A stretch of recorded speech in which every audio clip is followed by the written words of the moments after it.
Lack of money and drugs. I can't remember my first offence. It started from a very young age, you know. Yeah, I've always done criminal activity. You know, I ran a cleaning business for 10 years. I had a property business. I ran a cafe for 2.5 years. I was, from the age of 16 to 34, just normal. You know, making my own wage, self-employed. I've been in the merchant navy, I've worked on oil rigs, the gas rigs, I've worked in the shipyards. But from being young, I was put in care from 13 to 16. When I was released from care at 16, I joined the merchant navy, and I had a normal productive life right up until 34, till I got involved with Class A drugs, and that's where all my crime has really come in. From that point, I think I had a nervous breakdown, and I had a relationship breakdown, and that really, I think, affected us mentally. You know, I couldn't really function there. I lost my businesses through it and things like that, and I hadn't smoked cannabis for 5 years, and I started smoking cannabis again, and then I started taking Class A drugs, just through association. Money. You know, I had a daughter at a young age, and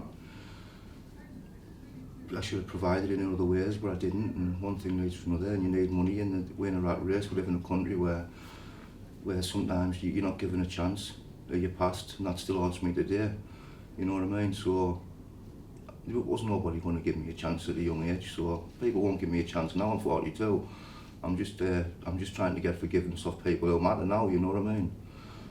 But things happened, and I just wanted money, and I just wanted to live like the next person.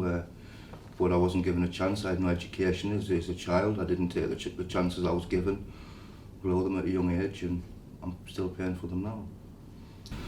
I went through the care system into like detention centres at 14, and they were like prisons. Yeah, I started offending at a young age, and that's the most they could do me was put me in the care of the local authority, and I went to prison from there, you know, so I went right. Yeah. I've seen things what I would never ever, or like my children ever see. I think a lot of it comes down to, you know, potential childhood issues they may have had. You know, they may have been abused within their childhood. I think it's got a lot to do with deprivation, a lack of job opportunities, because of South Tyneside not having many skill-based places now, because we used to have like the pits, we used to have the shipyards, etc. We've got nothing like that now. And peer pressure, a lot of peer pressure there. Sometimes, you know, cases I've worked with is having been slipped through the net if they've had mental health issues or something along them lines, and, you know, carrying on from, see, if they had problems at school, being seen as being a nuisance instead of something else going on with them in their background. Life experiences, poor choices, there's lots of motivating factors, you know. Women, I don't want to kind of typecast women, but you'll have women who are trapped in abusive relationships that come from a history of abuse from childhood. They have drug and alcohol use. You know, they're seen to be the primary carers because their partners have up and gone. They have children, they have mental health difficulties. So all of those things impact on their decision making. You know, that's what I feel. And that's not specific to women. It's men also. You know, men have similarities. But my caseload's predominantly women. So I speak from that experience. You know, I've got a case at the minute, and this is bizarre. She lives in £1 million house. She's very privileged, and she persistently shoplifts to the point where we're now nearly at custody. So that's interesting in that I don't know what the motivation is, and neither does she.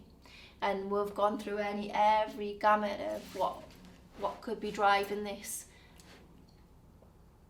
Very odd. Well, my dad left us when I was 15. So like my first ever crime was only my mum really, and obviously she wasn't happy. Obviously I was still in school and that. Like I got grounded and stuff like that. But as a young kid, I used to just jump out the window.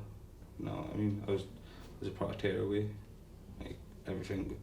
Like, if I saw a rule, I'd just say it had to be broken, you know what I mean? That was me back then. Like, I'd have to break the rules. Like, someone would tell us not to do it, I have to come and do it. I was that kid. Well, I was the clown, like, I didn't see no one, like, if I hurt someone, I didn't feel they hurt. Like, it was nothing. Back when I was younger, I used to wait till Christmas, and I used to go and pinch everyone's pedal bikes off them. And I never used to see it as like bad, I used to just see it as, well, I'm getting better stuff on my bike.